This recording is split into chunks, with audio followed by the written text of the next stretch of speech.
오늘 넷째 날 우리에게 주실 하나님의 말씀은 이제 창세기 13장으로 넘어가겠습니다. 창세기 13장입니다.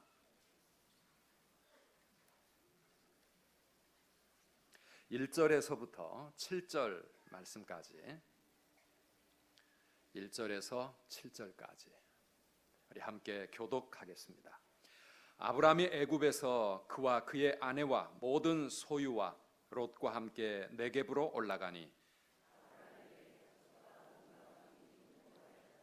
그가 네겝에서부터 길을 떠나 베델에 이르며 베델과 아이 사이 곧 전에 장막 쳤던 곳에 이르니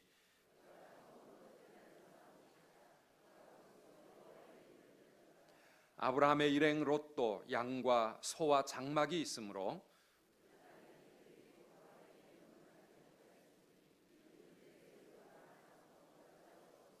실제로 함께 있습니다. 그러므로 아브라함의 가축의 목자와 롯의 가축의 목자가 서로 다투고 또 가나안 사람과 브리스 사람도 그 땅에 거주하였는지라. 아멘. 아멘. 여러분 혹시 살면서 깊은 웅덩이에 빠져서 죽을 뻔해 보신 그런 경험이 있습니까? 지금 아브라함이 큰일 났지요. 웅덩이에 빠져서 허우적거려 보지만 점점 더 깊이 빨려 들어가는 그런 인생의 위기를 만났습니다. 가뭄이 들어서 가나안 땅을 떠나 애굽에 갔다가 그가 큰 낭패를 당했습니다. 사랑하는 여러분, 절대 어떤 일이 있어도 하나님의 품을 떠나서 세상으로 가는 일은 없어야 될 줄 믿습니다. 뭔가를 결정할 때 하나님의 말씀을 붙잡고 결정을 해야 되고 또 하나님의 뜻이 무엇인가를 하나님께 기도로 물어야 되는데 그냥 내 눈에 보이는 대로 사람의 생각대로 그렇게 우리의 갈 길을 정했다가 큰 낭패를 당할 수가 있습니다. 또 문제를 해결한다고 거짓말하고 속이다가 그러다가는 정말 점점 더 깊은 수렁에 빠지는 그런 어려움을 당하게 됩니다. 애굽 왕 바로에게 아내를 빼앗기고 이제는 꼼짝없이 애굽 사람이 되어서 거기서 살아가야 될 수밖에 없는 그런 위기의 순간에 인간적으로는 어떻게 해결할 방법이 없잖아요. 어떻게 하겠어요? 그래서 이 아브라함은 그 애굽에서 그 어려움 속에서 어떻게 했겠습니까? 하나님께 나아갈 수밖에 없었습니다. 우리 성도가 어려움을 당할 때 수렁에 빠져서 우리 인생이 위기에 봉착했을 때 위기를 탈출하는 긴급 번호가 있습니다. 119보다 더 외우기도 쉽습니다. 333 뭐겠습니까? 예레미야 33장 3절 말씀이죠. 333을 돌리셔야 됩니다. 우리 예레미야 33장 3절 함께 외워보실까요? 너는 내게 부르짖으라. 내가 내게 응답하겠고 내가 알지 못하는 크고 은밀한 일을 내게 보이리라. 아멘. 무슨 일을 만날 때마다 이 예레미야 33장 3절을 붙잡고 기도해야 합니다. 다시 한번 해봅시다. 시작. 너는 내게 부르짖으라. 내가 내게 응답하겠고 내가 알지 못하는 크고 은밀한 일을 내게 보이리라. 아멘. 아멘. 아브라함이 그 애굽의 위기 속에서 얼마나 하나님 앞에 부르짖고 기도했겠습니까? 하나님이 나서 주셔야 해결될 수 있고 자기는 이제는 어떻게 할 방법이 없는 그때 이 위기 속에서 하나님을 찾고 하나님께 기도했던 아브라함을 우리는 충분히 예상할 수 있습니다. 시편 40편 1절 2절 말씀에 보면 다윗의 고백이 나옵니다. 함께 읽어보시겠습니까? 시편 40편 1절 2절입니다. 내가 여호와를 기다리고 기다렸더니 귀를 기울이사 나의 부르짖음을 들으셨도다. 나를 기가 막힐 웅덩이와 수렁에서 끌어올리시고 내 발을 반석 위에 두사 내 걸음을 견고하게 하셨도다. 아멘. 어디 있나? 여러분 받으신 노트에 다 있습니다. 그죠? 내가 여호와를 기다리고 기다렸더니 귀를 기울이사 나의 부르짖음을 들으시고 기가 막힐 웅덩이와 수렁에서 나를 끌어올리셔서 내 발을 반석 위에 올려두셨다. 수렁과 웅덩이는 어떻게 해볼 수 없는, 밑을 알 수 없는, 내가 설 수 없는, 허우적거리면 더 점점 빨려 들어가는 그런 상황입니다. 그러나 하나님께 부르짖었더니 하나님 우리의 부르짖음을 들으시고 내 발을 견고한 반석 위에 올려주셨다, 이렇게 말씀하고 있습니다. 우리 하나님께서 이 다니엘 새벽 성회를 통해 우리의 인생을 수렁에서 끌어올리시고 견고한 반석 위에 올려 세워주시기를 축복합니다. 내 걸음을 견고하게 하셨도다. 그러려면 우리가 부르짖어야 합니다. 너는 내게 부르짖어라. 우리가 조용히 기도할 수도 있지만은 이 다니엘 새벽 성회, 더구나 우리의 인생이 위기에 빠져 웅덩이에 갇혀 있다면 건강 문제 때문에 어떻게 해볼 수가 없고, 물질 문제 때문에 어떻게 헤어나올 수가 없고, 자녀들의 문제, 진로 문제, 취업과 결혼과 내 인간의 방법으로 어떻게 할 수 없는 그런 위기 상황 속에서 우리가 할 수 있는 일은 부르짖는 일입니다. 부르짖는 기도가 필요합니다. 하나님께 119 SOS를 보내는 겁니다. 하나님이여 나를 불쌍히 여기시고 나를 도와주셔서 나를 이 웅덩이에서 꺼내주십시오. 내 인생을 견고한 반석 위에 세워주십시오. 하나님 앞에 부르짖으면 하나님께는 길이 있게 될 줄 믿습니다.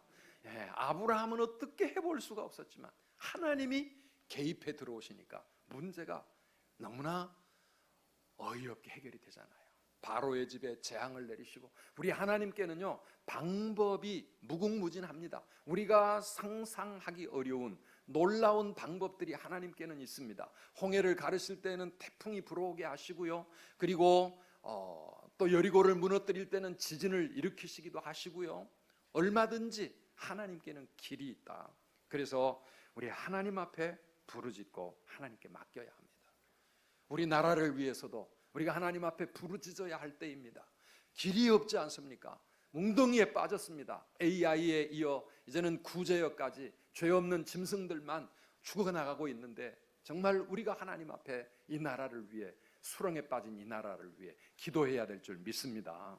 우리 교회를 위해서도 성전 건축 문제가 몇 년째 꼼짝하지 않고 있고, 우리 청라체풀은 어떻게 가야 되는지 우리 하나님 앞에 부르짖고 기도해야 될 때입니다. 우리 자녀들을 위해, 나의 삶을 위해 우리 하나님 앞에 부르짖어야 주님은 우리의 부르짖음을 들으시고 우리의 발을 반석 위에 세워주실 줄 믿습니다. 그래서 아브라함은 그 애굽의 위기에서 빠져나와서 가나안 땅으로 올라오게 됩니다. 우리 1절 2절 말씀을 다시 한번 함께 읽어보시겠습니다. 아브라함이 애굽에서 그와 그의 아내와 모든 소유와 롯과 함께 네겝으로 올라가니 아브라함에게 가축과 은과 금이 풍부하였더라. 아멘. 애굽에서 가나안으로, 네겝은 가나안 남방 지역을 말합니다. 그곳으로 올라갔습니다. 위기에서 이제는 축복의 삶으로 다시 회복되어지는 것입니다. 아브라함의 그 어이없는 실패를 통해 위기에 빠졌던 아브라함의 인생을 하나님은 다시 끌어올리시고 회복시키시고 모든 것을 하나님께서 다시 제자리로 돌리십니다. 4절 말씀에 가보면은요, 그가 처음으로 제단을 쌓은 곳, 그가 거기서 여호와의 이름을 불렀더라, 이렇게 나와 있습니다.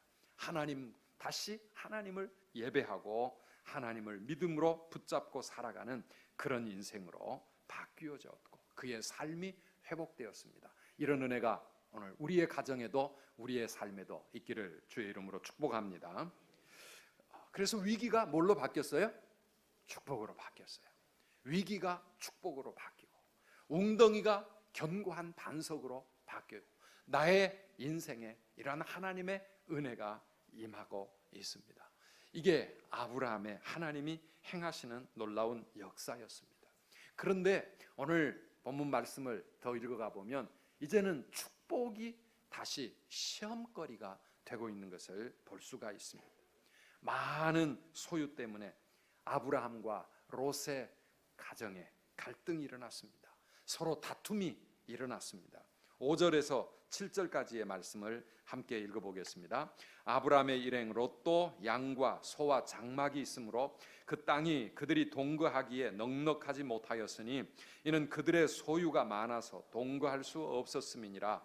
그러므로 아브라함의 가축의 목자와 롯의 가축의 목자가 서로 다투고 또 가나안 사람과 브리스 사람도 그 땅에 거주하였는지라. 하나님을 모르는 불신자 이방인들 앞에서 하나님을 섬긴다고 하는 아브람과 롯이 서로 갈등하고 싸우고 있는 그런 안타까운 상황이 되었습니다. 왜 그렇게 됐습니까? 너무 재물이 많아져 가지고, 소유가 너무 많아져 가지고, 가축, 육축을 하는 그 목축업을 하는 그들이 너무 많은 소유가 생겨 가지고 서로 갈등을 하게 된 겁니다. 여러분, 재물이 많으면 행복해질까요? 물질이 좀 많으면 좋겠습니다. 풍성한 삶을 좀 살아보면 좋겠습니다. 그런데 물질이 많다고 행복해지는 게 아니라 오히려 물질 때문에 다툼과 갈등과 어려움을 당하는 그런 사람들이 또 얼마나 많습니까? 유산 때문에 서로 다투는 형제들 우리 주변에서 많이 보게 됩니다. 저희 부모님들이 돌아가시면서 자녀들에게 남겨준 유산이 별로 없다 보니까 다툴 일이 별로 없는데, 유산이 많으면 형제들 간에도 상당히 복잡해지겠다, 그런 생각하게 됩니다. 우리 기대하지 않으면 괜찮은데 뭔가 기대하면 문제가 생길 수 있습니다. 우리 자녀들에게 유산 많이 남겨주는 그것은 지혜로운 방법이 아닙니다.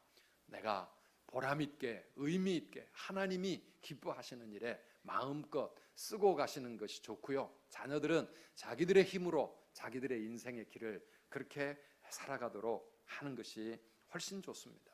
교회에 어느 교회 보니까 교회 안에 큰 갈등이 생겨가지고 다투는데 보니까 문제는 교회가 돈이 많은 거예요. 교회 재산이 몇 억이 있다 보니까 이걸 가지고 목사님은 이거 하자 그러고 장로님들은 안 되고 저거 하자 그러고 교인들 간에 그 돈 때문에 갈등 속에 있다가 교회가 흔들리는 그런 모습들을 볼 수가 있습니다. 여러분, 우리가 뭔가 가졌을 때, 뭔가를 받았을 때, 축복을 누린다고 생각할 때, 그때가 사실은 더 위험한 때입니다. 그것은 시험의 때이기 때문에 그렇습니다.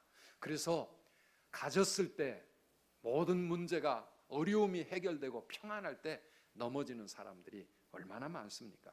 우리 박근혜 대통령, 사실 그 자리가 이게 시험의 자리였습니다. 다른 사람들도 마찬가지입니다. 성경에 보면 다윗과 같이 성령 충만하고 믿음 좋았던 사람도 다 가졌다고 생각할 때, 평안할 때 그는 넘어졌습니다. 나라의 어려움이 끊임없이 일어나고 자기 인생이 힘들게 살아갈 때는 깨어서 기도하고 하나님 붙잡고 하나님 의지하고 그러면서 전쟁터에 나가서 치열하게 싸울 때에는 늘 영적으로 깨어 있었는데, 나라가 든든해지고 평안해지고, 그래서 자기가 직접 전쟁 안 나가도 되고, 그래 궁궐에서 낮잠 자고 그렇게 되었다가 하나님 앞에 무서운 죄를 짓고 넘어졌던 것을 우리가 볼 수가 있습니다.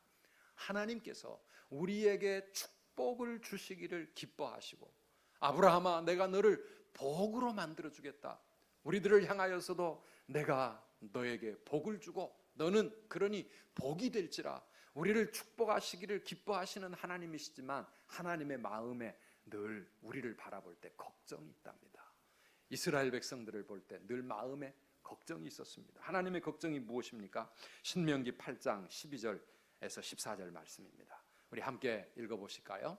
내가 먹어서 배부르고 아름다운 집을 짓고 거주하게 되며 또 내 소와 양이 번성하며 내 은금이 증식되며 내 소유가 다 풍부하게 될 때에 내 마음이 교만하여 내 하나님 여호와를 잊어버릴까 염려하노라. 여호와는 너를 애굽 땅에서 종되었던 집에서 이끌어내시고. 하나님이 염려하고 걱정하시는 게 있어요. 하나님도 걱정이 있는가 봐요. 그게 뭐라고요?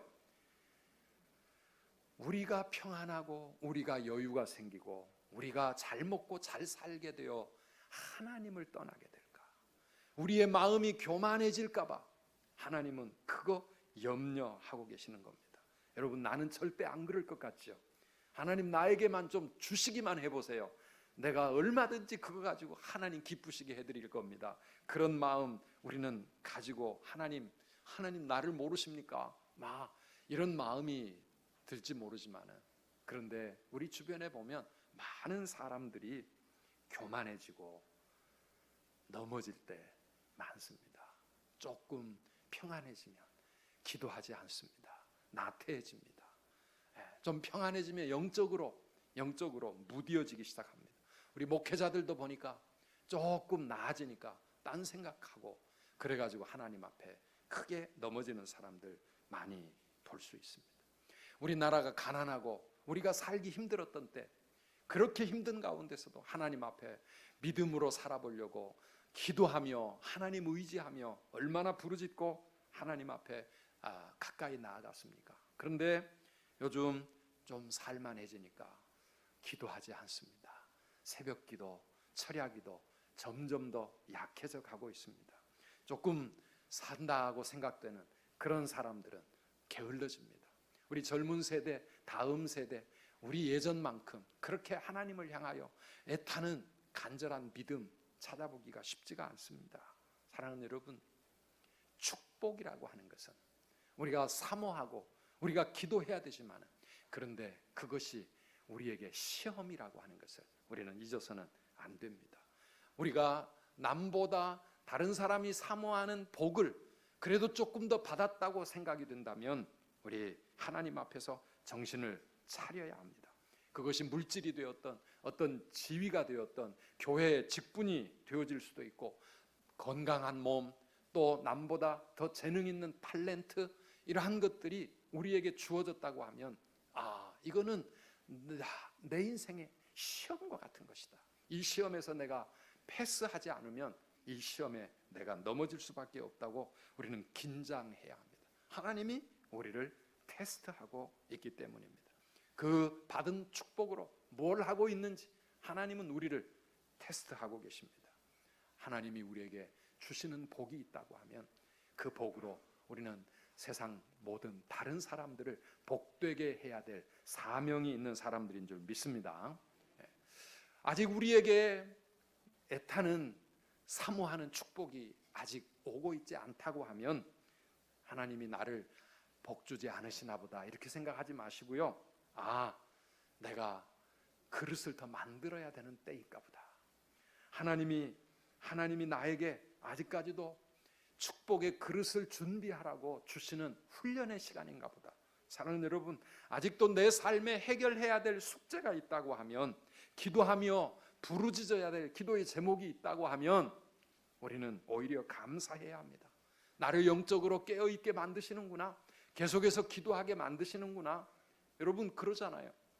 조금 문제 해결됐다 싶으면 또 다른 문제 생기고, 자녀들이 아프고 앞길이 막히고, 또 좀 문제 해결됐다 싶으면 결혼이 안 되고, 결혼했나 싶으면 또 자녀가 안 생기고, 자녀가 태어나서 손자 손녀 때문에 기뻐한다 싶으면 또 아프기 시작하고, 우리의 삶에 끊임없이 일어나는 우리의 문제들과 숙제들은 오히려 우리를 깨어있게 만드시고 하나님을 의지하고 하나님 앞에 믿음으로 살아가게 하시는 하나님의 손길인 줄 믿으시기를 바랍니다.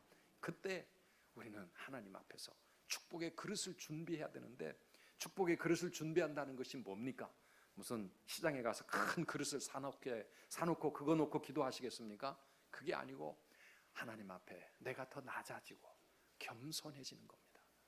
가진 것이 없고 나에게 부족함이 많으니까 하나님 앞에 더 나를 낮출 수 있고 겸손할 수 있습니다.